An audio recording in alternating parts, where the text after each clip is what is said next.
In the Fortress of Lost Steel, giant robots observe and declare that intruders must be eliminated. They are the ancient titans, creatures of epic level. The knight warns that these titans have already killed 5 S-level groups, and the mage states she doesn't have much to do as they are 80% immune to her magic. The elf, heavily protected in combat, voices her discontent at being there, and the last girl remarks that it's too big, there's no way. However, the hooded figure snaps his fingers and advises against panicking. A golden pentagram appears above the titans. The mage is impressed that with his simple gesture, he created a disaster-level circle. Gold coins begin to rain from the pentagram. The titans reach towards the sky, wondering why they're no longer attacking. The blonde girl explains that last month he spent 5,000 gold coins to buy a book, and found information that the titans worship the golden element. So as long as you have enough, you can distract them. However, the elf points out that the water beneath their feet is corrosive, so he's losing all that money. The blonde girl reassures not to worry, it must be just 1% of what the boss has, and he never enters a deal where he loses. The hooded figure remarks that Emma talks too much and covers her mouth. He then removes the cloak covering everything. His weapon is the Demon Annihilator, a legendary 12 that costs 270 billion, along with the Conqueror's gloves and the Abyssal Eye armor, a total of 940 billion just in equipment. Inside the armor, he smiles, saying with money you can really do whatever you want. But all of this was the result of his work, because at this moment Emma is walking through the city, exhausted. She finally found the source of benevolence, which is the perfect place to perform the hero's summoning. She is one of the sacred guides of the Order of Destiny. Emptying her bag, she only needs to grab a few items to start the ritual. A golden fragment from an angel's horn she spent a year hunting. Desiccated tears from a dying dragon she spent 2 years hunting.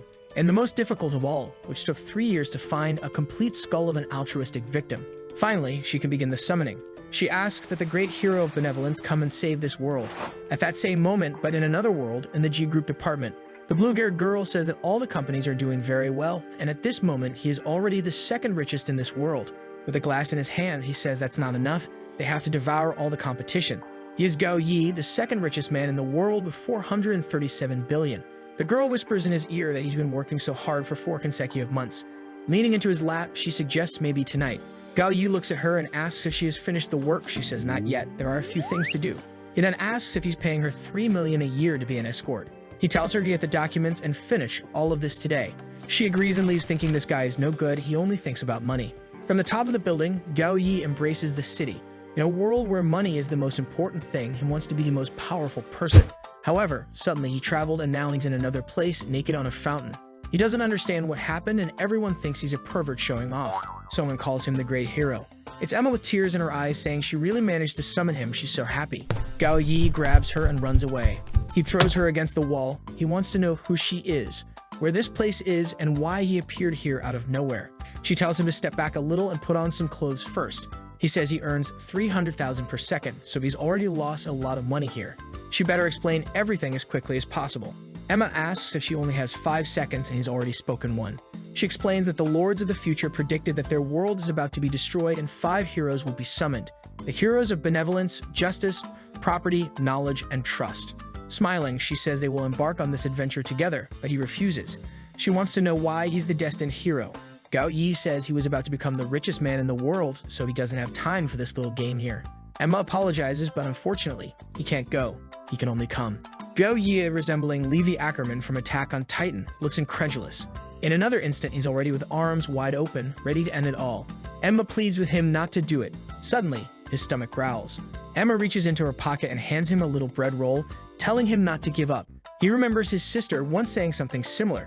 He lowers his head and admits he's someone who also started from scratch, but it's been a while since he faced any difficulties. He takes her bread and says that time is money, so while he eats, she better explain a bit about this hero world to him. He takes a bite of the bread and lets out a yell, asking if this thing she gave him is a stone. She says no, these rolls are like that, you have to lick them before you can eat. He complains it's even worse now, there's nothing to eat. Emma tearfully explains that it's actually all she has. She waited several days just to give it to him. Gao Yi asks calmly, haven't you eaten in 5 days? She calmly admits she hasn't. He asks if she's so poor she can't even buy food. With pride, she says she is. Gao Yi finds it strange and asks if her religious group doesn't provide anything. She finds it odd and asks why they should pay for anything. Gao Yi says it's weird. She's tasked with summoning the hero who will save the world and doesn't get anything from her sect. She explains that her mission is to save the world and not worry about money. It's much more than just a job she does. He pushes her against the wall, thinking there's a lot wrong in this world. He asks if he was summoned to work for free and won't even get food or clothes. However, he's pondering if it's true that if he doesn't help their world, it will be destroyed. She says he doesn't need to worry. She prepared an exclusive and sacred weapon just for him. Tada, she shows the weapon and says it's very powerful. She tries to hand it to him, saying it's very strong and he can touch it. Gao-yi asks what her sect will provide since they can't even provide food and clothes. Looking at the blade, Gao-yi says the golden elements of this sword flow through the black handle like a dragon in dark clouds. He raises the sword, saying this really seems to be a treasure among treasures. And Emma, confident, says that if he helps 100 people altruistically, he will receive recognition from this sword. Gao-yi asks since he's the hero and he's the owner of this sword, right? And she says yes. With that, she becomes confident, saying there's always a way to win a guy over with an incredible weapon. However, he already attacked her in front of an old man and asked how much he would pay for that sword there. Emma grabbed his arm, asking what he was doing. Gao-yi said he's the owner of the sword, so he'll sell it, because nowadays money is much more important than a sword. Emma cries, saying he can't sell that sword. No. It has over 100 years of history and is a legendary weapon. Gao-yi is surprised now he understands it truly is a legendary weapon. She gives him a stern look, saying yes, he has to understand that it's important. Gao-yi rushes to the vendor and asks if he heard he has to evaluate it very carefully. Looking at the sword, the vendor realizes it's quite sophisticated and would be worth more than 500 gold coins. But seeing the protagonist's appearance, he's sure he stole it from someone. And unfortunately, he'll have to take advantage of the boy. So he says the sword looks good, but its texture is strange and the gold coating was made with metal, which devalues it. Before the vendor finishes his offer, Gao-yi is already leaving the shop with Emma. She asks if he understood he can't sell it, and he replies that no, it's just that he found a swindler. Staring at the vendor, he says that when negotiating with experienced people, you can't use an ordinary method. The desperate vendor says they need to negotiate a little more. Exactly what Gao-yi wanted, because that's the best strategy to start a negotiation with someone you don't know. Bringing tea and biscuits, the vendor apologizes, saying he imagines the price he mentioned was much lower than he thought. Emma sees the biscuits and starts drooling there, looking like she ate a bucket of paint. The vendor asks Gao-yi his name. However, he replies that he doesn't waste time with unprofessional people, so it's better to call the store manager right away. The vendor feels a bit embarrassed, wondering how he knows that, but leaves saying he'll call. Gao-yi notices something. Emma is drooling but not eating anything. She hands him the biscuits and says he can eat them all. She'll just eat that drooled bread. He asks if she doesn't want to eat because she thinks these rolls were bought with the sword, and she, as the sacred guide, would feel guilty. Emma is crying, asking if they really need to sell the sacred sword. The resplendent Gao-yi tells her that she must think all he cares about is money.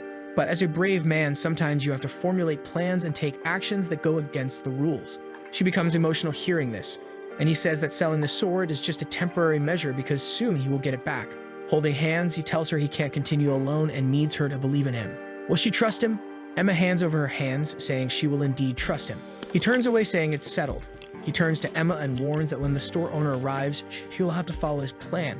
The door begins to open and Gao-yi is sure an old man will come, the type of person he likes to negotiate with the most. But what appears is a girl with rabbit ears. Embarrassed, she asks if she really has to negotiate the price. Gao-yi spits out the coffee. He asks the guys if they're sure the store owner is a rabbit girl. Emma jumps towards her and pets her ear, causing extreme pain. Gao-yi pulls her away, saying that's rude. The rabbit relaxes, thinking at least this human seems normal. Gao-yi tells her she has to learn from him and that's how it's done. He approaches her and asks if this lovely girl would let him scratch her ears. The rabbit realizes she's even worse. Sometime later, Gao-yi apologizes, saying it was just a joke. But before they start the negotiation, he will introduce himself. His name is Gordon G, and he is the son of a noble from a distant land. His father was a rich and cruel person who enslaved many people. When his father died, he also fell into a life of luxury and pleasures. But he managed to meet the saintly soul that illuminated his life, Miss Emma. With that, he realized that money was something external to the body and only by practicing kindness could he obtain true salvation in this life. He points to Emma, saying it was she who introduced him and made him know the kindness of this world. The vendor seems to notice something strange and asks if he wants to sell the sword to feed the poor. Gao-yi says that's exactly the case. He wants to help the poor people of the city he saw on his way here. The rabbit starts crying, saying he's so amazing and introduces herself as Iwasagi Gokaka. Gao-yi hands over the sword, asking Miss Dokaka to please take a look. This here is a family heirloom. She then takes it in her hands, sniffs it, the ear perks up. She takes a bite, the ear perks up again. Gao-yi is thinking that at the very least she'll have to pay 1,000 for the psychological pressure he exerted, and Dokaka says they'll pay 5,000 for this sword. Gao-yi is excited because with the calculations he made of the monthly expenses of people in this city, it's enough to feed them for 2 lifetimes. The vendor tells her that he only has 5,300 coins in the entire store, but Dokaka tells him to trust her. Sweating, the vendor says that if she spends all the coins, that person may come to bother them. While Gao Yi thinks that now that they've exposed themselves, he'll have to raise the price. He says he thought Miss Dokaka would be kind to him and give a good price, but it wasn't the case. The old man tells him to stop lying. Her race can detect any value of metal. Gao Yi says the Nio sword is much more than just metal. In fact, its most important aspect is the sacred power it contains, and therefore it's worth at least 20,000 coins. Even Emma is startled, and the vendor says he's insane. He'll kick him out of the store. However, Dokaka has already made the contract and is handing him the 20,000 coins. Gao Yi is now worried because of her expression. He underestimated the value of the sword, but now it's risky to increase it and leave with nothing. Not to mention, he heard from the people in the city that there's no other nearby store, so if he can't sell here, he may not negotiate anywhere else. Considering all the variables, finalizing this negotiation is the best alternative. He stands up, saying that the store owner apparently shares the same desire to save the poor, and he thanks her on behalf of all the people who suffer in this world. With that, he leaves with a bag of gold coins. Inside a mansion, Emma asks if they're really going to live there. It seems very expensive. In the middle of the hall, Gao Yi shouts that a hotel this big has no decent service. The girl says this hotel is the most luxurious within 1,000 miles, and they don't seem suitable to be there. Two giant mass beefcakes appear, and she asks for them to be thrown out. Gao Yi says he was trying to communicate as an ordinary person, but he was mistaken.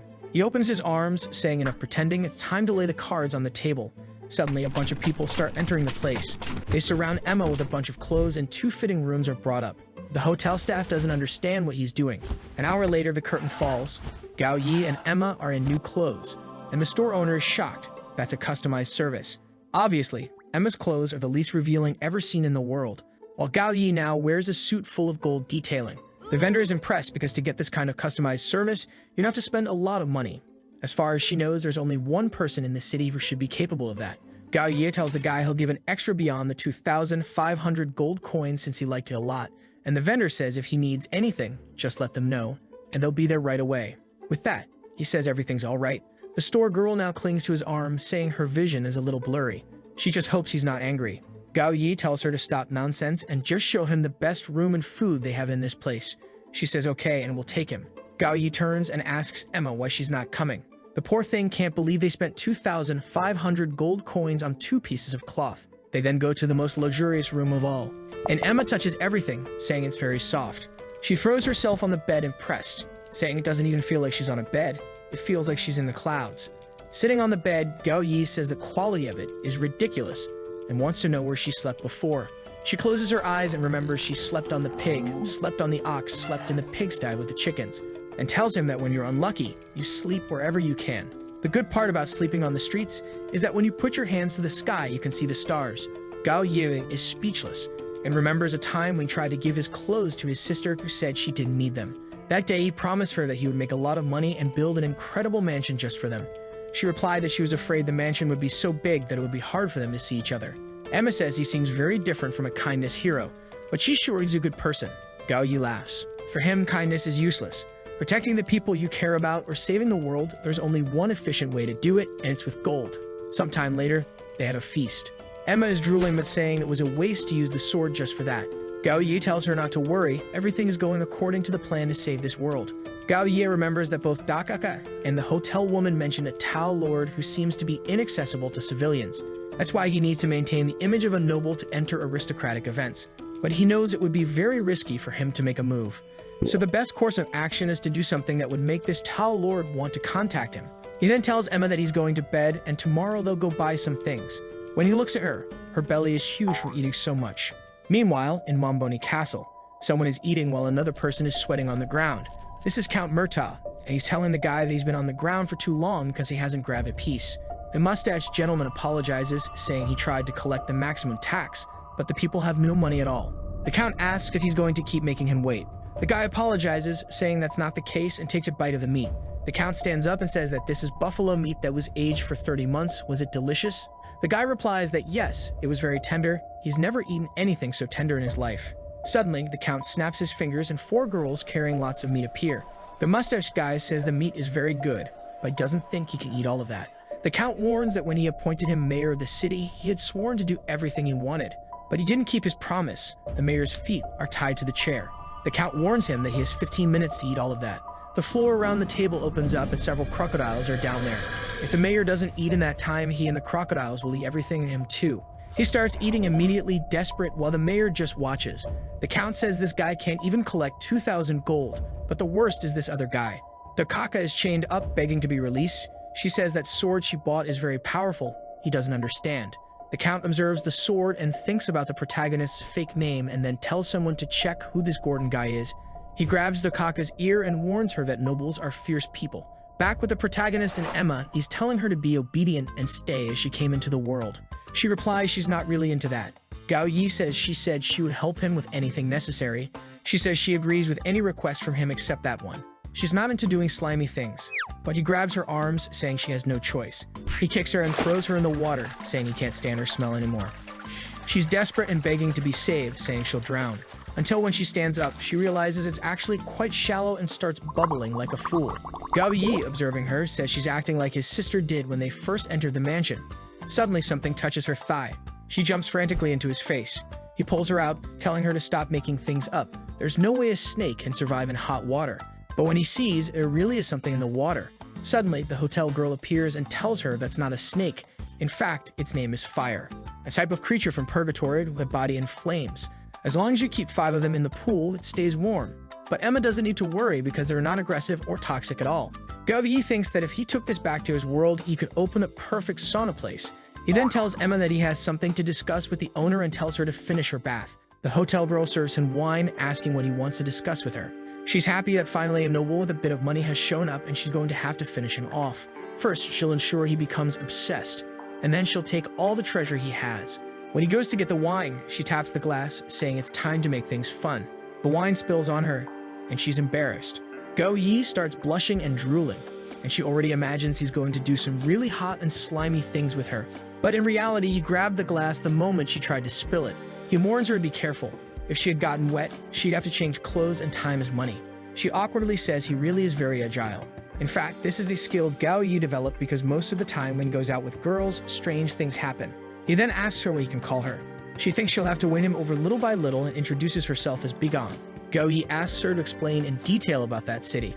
She says they're on the far right of the map and are surrounded by a swamp full of crocodiles and creatures. That's why the gold coins are called crocodile coins. He then asks what else the city is known for. She mentions they're also famous because of their rice. It's a little larger and a little sweeter than all the others, a type of food that only nobles enjoy. Gao Yi asks why only nobles. She explains that 20% is sold to royalty and the rest is sold only to the rich. He then wants to know what ordinary people usually eat. She says most people eat some cheap grains imported from other smaller cities, but they're so poor that people are just eating leftover rice. She says this city is sick and broken. Gao Yi questions, saying if everything's so bad, why does she have a luxury hotel here? He leans close to her ear, asking if she has such incredible administrative skills. She says it's nothing amazing. The reason she opened here is because it's close to Purgatory. He asks if Purgatory is where that creature she showed comes from. She says yes, but the true magical creature isn't that beast. The strongest monster of the fire element lives in that area, the dragon bird of melted feathers, that lives inside a lake with lava over 1,000 degrees, and each of its feathers contains immense magical power. Gao Yi understands, apparently this item is rare and the only people who have money to buy it are the rich. That's why she opened a hotel right here. She says it's almost like that, but there are 2 types of people who choose to stay here. The first is the group of mercenaries supported by the royal family and are extremely generous. The second group is high-level adventurers sponsored by the nobles. However, even the best mercenaries and adventurers struggle to get a single feather. And now our hotel is accumulating a lot of debt and will soon be handed over to that lord.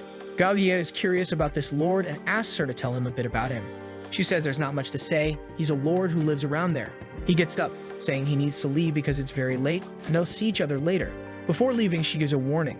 It's good for him to avoid talking as much as possible about this lord or trying to find out anything about him, or he'll end up dead. Gao Yi says he'll take her advice to heart, and with that, she leaves. But he says this is perfect. From the gold rush to the Industrial Revolution, the more dangerous something is, the more profit you can make. Money always accompanies danger, but as a precaution, he'll have to take some actions. Then he goes and asks Emily if she's finished bathing, who passed out in the pool after so long. He goes back to the room and gives her something to drink. That was just an excuse for the artist to do that. Not that I'm complaining, quite the opposite, right, Arigato? Gao Yi asks about the skills she mentioned when he showed up. She gets emotional, saying he's finally starting to care about his power. She prepares to explain. First of all, in the teachings that were recorded, 5 heroes were brought to this world: benevolence, justice, property, knowledge, and trust. She tosses a book up, saying each of these brave heroes has a guiding book. As he completes each of the experiences described in the book, he will awaken more and more powers. Gao Yi then asks what abilities he has. However, she explains she doesn't know many details. He yells at her face, saying she's the saint who was supposed to guide him and knows nothing. She explains that the only thing in the book is that he has to save 100 people going through difficulties to gain abilities, and she doesn't know anything else. He says to just look at the last page to see if there's anything there. He tries to open it, but nothing happens. She explains that this is a book sealed by sacred magic, and he has to complete each chapter to open it. He realizes they'll somehow have to retrieve that sword, but this mission to save 100 people doesn't seem very interesting to a capitalist like him. All he wants is to accumulate as much money as possible and continue to make money appreciate. So why was he summoned as a hero of benevolence? Emma touches his shoulder, saying it's okay. Even though she doesn't have his abilities, she has healing abilities and the ability of contract. Gao Yi thinks about it, contract and healing. He then asks her if she can use them on other people and objects. She says yes. He then asks if her contract can summon any item. She says yes, and the items can be stored in a consciousness portal. He asks what that consciousness thing is. She explains it's like a warehouse that doesn't exist. He can store anything in this place. He asks how many things he can store.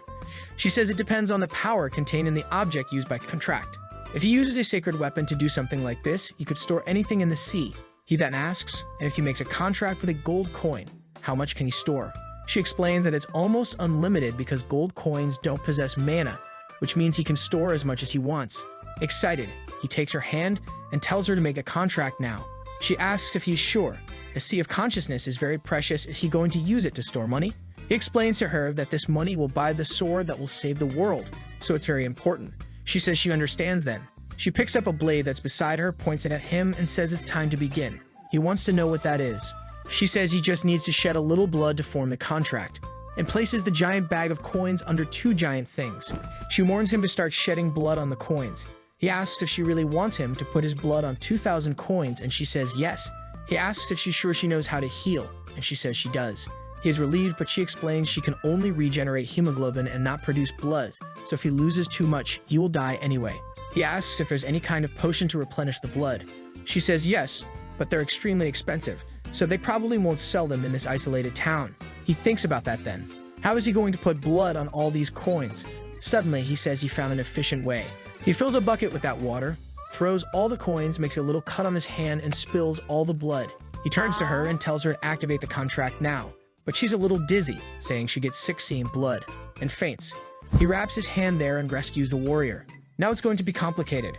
He tries to wake her up with some taps on the face, but she doesn't get up, and he realizes she's having apnea and can't breathe. Because of that, there's only one thing to do. He puts his hand on her chin and sends oxygen into her. She opens her eyes slowly and blushes when she sees him there so close. Tired, he says she finally woke up, so she should stop the bleeding quickly. She pushes him, saying the hero can't be like that. The teachings she learned forbid her from doing this kind of thing to the hero. He points to his hand, saying he doesn't care about doing this kind of thing, but she should stop the bleeding quickly. He then stretches his hand on the table, and she uses a healing magic that closes the wound. Seeing that, he's thinking that if he could take this girl back to Earth, he would make a lot of money. It seems that somehow he'll have to persuade her. He turns to her and says it's time to move to the second part of the plan and sign this contract. But now she's all confident after helping him. So she starts an incantation to create the Sea of Consciousness. A magic circle appears under the coins, and Gao Yi feels something is coming toward him. Suddenly, when he closes his eyes, he finds himself in the hand of the goddess of abundance, which really is too much wealth for one goddess. Looking at the hand, he says he feels like he can perceive the existence of each of the coins. Emma asks if he's okay, to which he responds that he's never been better. In the original world, even though he had a lot of money, it was nothing more than digits on a screen. But the coins here are like flesh and blood in his body. He says he takes back everything he said about this world. This place is amazing. The next day, he tells Emma to wake up. Obviously, the artist had a lot of work. Looking at her, he says she looks like a pig sleeping. Apparently, I'll have to use that trick. He picks up some food and puts it near her nose, but she ends up biting him. She asks what they're going to do today while he has swollen hands. He's thinking of going out to buy some equipment and medicine since he received warnings from the hotel woman. Emma says she seems like a good woman, but Gao Yi knows that for her to be able to keep this hotel in a place with so many poor people, she's not good. Then they go to a potion shop, and Gao Yi asks the vendor if he has a blood-restoring potion. The vendor says it's a coincidence because he just received top quality potions. He says he'll get them and thinks that from the boy's clothes, he must like to spend a lot of money. The guy then shows a pack of 3 and says it costs 5 gold coins. Gao Yi says it's really not very expensive. The vendor says it really isn't expensive and is an essential medicine for travelers. Since he's the first customer, he's going to make 30 bottles of it for 45 coins. Gao Yi is smiling and says that if they really are high-quality potions, it's very cheap. But what if they're not? Sweating, the vendor asks what he means by that. Gao Yi says he knows that the production method is extremely complicated. He then pours the contents of the guy's bottle into his. The better the potion, the stronger the red, which is why the guy was using containers that already have a reddish tint. In addition, expired potions give off a very strong smell, but he noticed there's incense right here on the counter. This means that the potions he's trying to sell have none of the effect. He grabs him by the collar, asking how he dares to sell this kind of trash. Sweating, the vendor asks how the nobleman knows so much about medicine. Obviously, before going there, Gao Yi asked everything to Emma and the hotel girl, and tells the guy that whether buying or selling, you always have to know everything about the product. He lets the vendor go and warns that if the king's mercenaries or the high-ranking adventurers find out they've been deceived, they'll probably come here seeking revenge. The vendor begs him not to do this, saying he hasn't been able to pay the fees of this place for the last 2 months. At this rate, he'll end up being killed. Kneeling, he begs for his life. But Gao Yi says that if he brings something worthwhile, he'll give him the 30 gold coins. If not, he can say goodbye to his life. The vendor says it's okay, he understands, and he'll get the good stuff. And he then brings some new potions, saying all of these are genuine and of very high quality. Gao Yi says it's okay then, he'll pay the price he mentioned. The vendor warns that these potions are worth at least 120 coins, not the 30 he mentioned. Gao Yi then threatens him, saying he'll call the adventurers here to demand the price. The vendor gets scared, not knowing what to say, and says it's okay, he can take them, no need to worry. Gao Yi thanks him and says he'll also take the fake potions to prevent him from selling this kind of garbage to others. Emma gets excited, saying he's really a very kind man. She goes to the vendor and tells him he can't lie to people while Gao Yi leaves with everything from the store. With that, he went to an armor shop and repeated the process. The guy wanted to take his own life when he left. He also went to a general items shop and bought a few more things. Emma is curious why everyone sells so cheaply to him after they talk a little. She sees Gao Yi crying and asks him why he's crying and if he's not happy. Gao Yi says he's crying because the guys negotiate in such a primitive way and even their tricks are ridiculous. Emma says she doesn't understand what he's talking about, but she'll cry too. Gao Yi explains that he's in a position of much more power than these guys, and the only thing he feels for them is pity. Maybe this is the feeling of the loneliness of a god. Sometime later, he's walking with Emma in the city, realizing that the Count's actions are really leading everyone into poverty. Suddenly, Emma alerts that something is happening. They go to take a look, and a knight is restraining someone on the ground. With the bag in hand, the knight asks how he dared to buy private food. He approaches and warns that in this city, you can only buy food from authorized places. However, the blonde person replies that it's impossible since the prices at authorized places are exorbitant. The knight says if that's the case, he has to starve to death since he can't buy food anywhere else. Emma tells the protagonist that they have to go there and beat up that guard, but he tells her to calm down. Emma turns with tears in her eyes, saying that if they don't help that child, her arm will be cut off. Gao Yi tells her to be quiet and that there's only one way to save that person without getting into trouble. She asks how she can help. He tells her to go back to the hotel and bring something for him. The knight announces to everyone that that person will suffer for buying illegal food. It's good for those present to realize what happens to those who do this. He then signals for execution, and a knight raises an axe to cut the arm.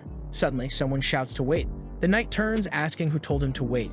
The carriage stops with Emma and the muscle guys. Gao Yi gets out of it. The knights ask who this person is and how he has the courage to stop the execution. Gao Yi says he's too lazy to explain and asks Emma to introduce him. Emma then tells everyone that he's Baron Gordon and he liked that person very much, so he wants to take him. But the boy says he'd rather have his arm cut off than become a noble's plaything. But Gao Yi slaps him across the face. Wiping his hand, he warns, no one can refuse to become one of his items. The knight is stunned. He doesn't know where this city of Tangshan is, but seeing by the carriage and clothes, this guy isn't easy to deal with. The knight then greets him, saying that since he's interested in the boy, he can take him. He grabs the kid's head, saying he's lucky to have been figured by the Baron. But in his ear, he says that maybe he's unlucky now because he's going to become a noble's toy. He steps on the kid's head, telling him to thank the Baron right away. Gao Yi is kind of confused about what to do, and suddenly he slaps the guard across the face, saying the boy already belongs to him. The soldiers and peasants are incredulous. Now the boy being saved, understands what happened. Gao Yi asks the knight how he dares to step on his things with those dirty feet. The knight apologizes, saying it was unintentional. Gao Yi then puts his hand on Emma's waist. He pulls her close and asks the knight if he's staring at his woman. Gao Yi looks at Emma and tells her to cling to him. She obeys and clings to his arm. Gao Yi then asks the knight how many times he looked at his woman. The knight says only once. Gao Yi smiles and asks the people in the city how many times he really looked. People whisper to each other. They start saying it was 5, 10, 99 times, 100 times. The knight is somewhat confused, not knowing what will happen to him. Gao Yi says 100 times was too much, but 99 seems right. The knight says he belongs to the count, but Gao Yi says if the count knew he didn't respect etiquette, he'd also want punishment. But obviously, he won't dirty his hands. So he throws a bunch of silver coins to everyone and says anyone who slaps him gets one. With that, everyone starts running towards the platform. As Gao Yi leaves, he says it's time for those who collect taxes to suffer a little, while thinking that this scene was perfect for getting the attention of that count. From the top of the castle, a spy who doesn't attract any attention watches everything. Back at the mansion, Gao Yi brought the sacrificial boy. Sitting in the chair, he announces that now that he saved him, he owns his life. The boy screams that he wasn't saved and doesn't want to become a noble's toy. Gao Yi says he doesn't want him for that, especially since he paid 99 coins. What he wants is his body and mind. Trembling, the boy asks what he wants to do with that. Gao Yi warns that now what he wants most is to hire him as an employee. The boy is shocked and Gao Yi shouts that he's decided he wants to rebuild the G group in this other world, and this boy will be his first great employee. The best part is that there are no child labor rules in this place. He talks like a true capitalist, but the first step to being his employee is to take a bath. With that, Emma already takes the boy away, who wants to know what this employee business is and how he knows she's a woman. Gao Yi wonders why he didn't call Emma his first employee, and a little later, she comes out of the bathroom. He strokes her face asking if it still hurts. She says no, Emma took care of her. Gao Yi then asks her name, and she says it's Cattails. He asks if she's hungry and hands her a cake to eat. She doesn't really know what it is, but Emma wants to steal it, so she takes a strawberry and eats it. Tears stream down her face. Gao Yi asks if it was that delicious. She says it's so good that it doesn't even deserve to be eaten by her, but she thanks him. Gao Yi says she made a mistake, leaving her somewhat confused, and he warns her that it's not for free. He turns to Emma and tells her to stop eating. Gao Yi then tells her she'll have to answer some questions about the count, and she'll even earn a silver coin. She says it's okay, she'll tell everything about that trash. 389 questions later, he's already wanting to know even the count's fetishes, but Cattails doesn't know what else to answer. He closes the book, saying it's okay then, he's learned almost everything he needs. Emma asks why he needs to learn this, and he shows her that he received an invitation to visit the count delivered by the hotel owner. Then he puts on his coat and tells Emma to take care of the first maid. Suddenly, Emma grabs him, she stops for a second, and says she wants to go with him too. Gao Yi says she wasn't invited, so she'll have to stay here and be obedient. She says she can't let that happen since it's her mission as a sacred guide. Besides, this lord seems to be a villain, and he knows nothing about weapons, fighting, or magic. What will she do if he ends up dying because of that count? Gao Yi smiles, pets him gently, and assures her she doesn't need to worry because he won't die. With that, he releases her hands and leaves. In front of the hotel, a carriage awaits him. Passing by the owner, who warns him not to visit the count as it's extremely dangerous, Gao Yi asks why she doesn't think he's actually more dangerous than the count, and with that, the carriage departs. She remembers when he whispered in her ear that unknown dangers are the deadliest. Feeling embarrassed, she admits she's becoming obsessed with the boy. Gao Yi says the mix of brutality, blood, and so many unknown things makes it very exciting. After a long journey by carriage, passing through the thicket, he finds someone hooded waiting for him. Obviously, the coat covers everything except that, and she instructs him to board the boat. With that, they canoe toward the count's castle. Gao Yi thinks the silence during the journey is terrifying. A little while later, he's inside the castle. Noticing the guards, they seem very diligent. The person who accompanied him tells him to wait in that room for a while. While he closes his eyes and revises his plans, he feels something strange and begins to wonder what's happening. His vision blurs when he sees someone lit incense in that room. When he opens his eyes, he sees a girl with fins and purple hair. She's using the strongest muscle in her body to violently attack him. Suddenly, the count appears behind him and says these mermaids have below zero blood, yet strangely, they don't freeze. Because of this, even in a hot pool, they don't warm up. The count explains that this mix of cold and heat is the best feeling. Gao Yi turns and asks if he's the so-called Count Murtaugh. Murtaugh asks if he's the Gordon who sells swords to help the poor, or if he's the guy who spends 2,500 coins on a suit. Or better yet, if he's the guy who prevented his soldiers from collecting taxes from the people. Gao Yi says he's both and neither. And then he says he's just a simple noble who wants the Count's help to regain his power. Everything that happened before that was just a performance to get the Count's attention. The Count says he's more interesting than he thought. What kind of help does he want? Gao Yi smiles, thinking the Count fell perfectly into his trap. And then he says he wants an army to help kill his uncle. The Count says it sounds interesting and asks him to explain more about this uncle. Gao Yi says he's the eldest son of the Count of the city of Tancheng. His father worked with sea routes, but once they encountered a great storm and sank. They were at sea for 7 days and 7 nights until they finally found an island. He was devastated because he had lost all his boats, but that day he realized something. The island they had landed on was surrounded by golden sand. He used that gold to build the city of Tancheng on what was then called Golden Island. But good things don't last forever. His uncle, who had always invited his father, finally revealed his intentions and poisoned him. Moreover, he stole his mother. To survive, he had to flee like a stray dog. And since that day, he swore he would survive and take everything back. And that's why he's here to ask for the Lord's help. Gao Yi is confident this is a story you can believe, and the temptation of the gold from the Golden Island will make the Count want to participate in it. He's sure this has at least moved the Count in some way. The Count approaches and says his story makes people cry and asks him to stand up. Gao Yi is confident, thinking this Count is more innocent than he expected. But the Count pulls a blade from his back and plunges it into his collarbone. He falls back into the pool, wondering how he could deceive him. The Count asks if he knows why he was attacked. Gao Yi pleads with him to please tell him why he suffered this. The Count says he arrived there with a blade, which shows he already had some bad intentions. But if he's here to ask for something, he should bow his tail between his legs when addressing him. Besides, he hates it when people play smart in front of him. Gao Yi doesn't understand how this guy knows he's lying if he has no information about him in this world. But the Count reveals that he didn't like how Gao Yi acted but liked the story he told. Gao Yi asks what he means by that while realizing the Count was really deceived by the temptation of the Golden Island. The Count hands him a cup, telling him to drink, and it will relieve the pain. Gao Yi is afraid that it might have a truth detection drug, but it will be difficult to deceive the Count, who is now asking him why he's not drinking. Gao Yi turns and says that from now on he will follow the Count's orders. Facing the cup, he knows he has no choice but to drink it all. The Count claps, saying he's very brave. He feels something strange, and the Count warns that this wine is made with the blood of the red viper. Immediately after drinking it, his body will heat up, and he will feel like he's burning from the inside out. All of his pores will open, and he will become extremely hot. And Gao Yi suffers so much pain. The Count leaves, saying he will suffer a lot. Gao Yi tries to resist, but he's not managing. The Count gives the final warning that they don't let the prey escape until they've struck it to death. Gao Yi realizes that because of the excess of sensations, he's not able to formulate a proper plan. He says he's trying to resist like a man, but suddenly, she covers his mouth, telling him to be quiet, and warns that if he kills the Count, they will be his. He finds it strange that she said something like that out of nowhere, but he tells her not to talk nonsense. Suddenly, something is beside his head.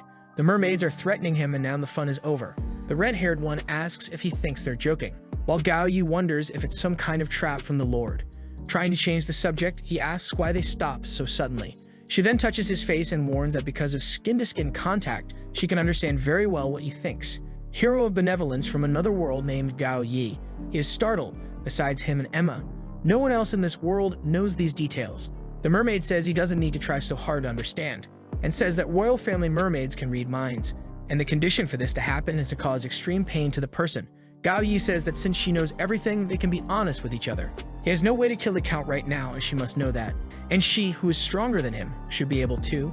But if she's asking, there are two possibilities. The first is that all this is just a test from the Count, and if he fails, he will end up dead. But if that were the case, she could just tell the Count at that moment, and he would already be dead. This means that for some reason she can't do that and wants him to cooperate. At first, she tried to use beauty to make it happen, but failed. Now she's trying to use mind reading to force him to do it again. Gao Yi says he realizes he has some value to them, and this atmosphere here is very tense.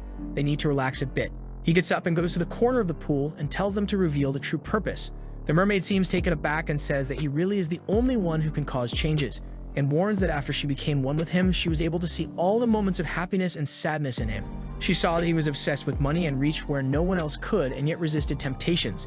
She then stands up and says she knows very well that behind all that money deep in his heart, she can feel kindness. Gao Yi asks what she really wants. She says it's strange for him to be so smart and still not know. She touches his nose and warns that what she wants is him. Gao Yi awkwardly says he's not for sale and asks if there's nothing else she wants. She says he's the first man she's caused so much pain to and he'll be the last. Gao Yi asks if she's never hurt the Count, and she reveals that the Count never interacts with non-human creatures, and he had never told them to test anyone.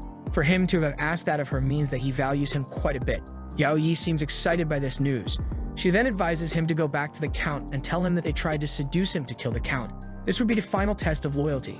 Gao Yi asks if she's sure. This will be dangerous for her. She says he's really very kind, but he doesn't need to worry because she still wants to put their hair in this world.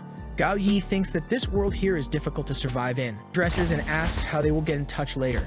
She says he doesn't need to worry, they will be there when he needs them just as he appeared when they needed him. And she warns that her name is Xiao, and says it's good for him to remember the woman who hurt him a lot. Gao Yi leaves, saying he won't be able to forget even if he wanted to. The blonde mermaid asks if it's really worth trusting him considering the risks. Xiao says she doesn't need to worry because she saw in his memories how competent he is. He's someone who can do everything for them that others can't. From now on, he is their master, and they must be ready to die for him. And the first bloodline of Lord Gao, she has to bring into this world. Gao Yi is then taken to the Count, who asks him what he thought of their service if he would like a second time. Gao Yi hesitates, and the Count asks for an answer. Gao Yi says it was very satisfactory, really an incredible experience, but there's something he's not sure if he should say or not. The Count tells him not to hesitate and to say it. Gao Yi then reveals that they tried to seduce him to kill the Count. The Count seems surprised. Suddenly, Gao Yi runs to him and kneels, saying that from now on he swears loyalty to him. Even when those mermaids were beating him with all the world's malice, he managed to survive and bring the truth. The Count puts the cup on the table and smilingly asks what he will gain from their relationship, and hearing that makes Gao Yi smile. Want to see a part 2? Activate that cheeky little bell, and I'm out.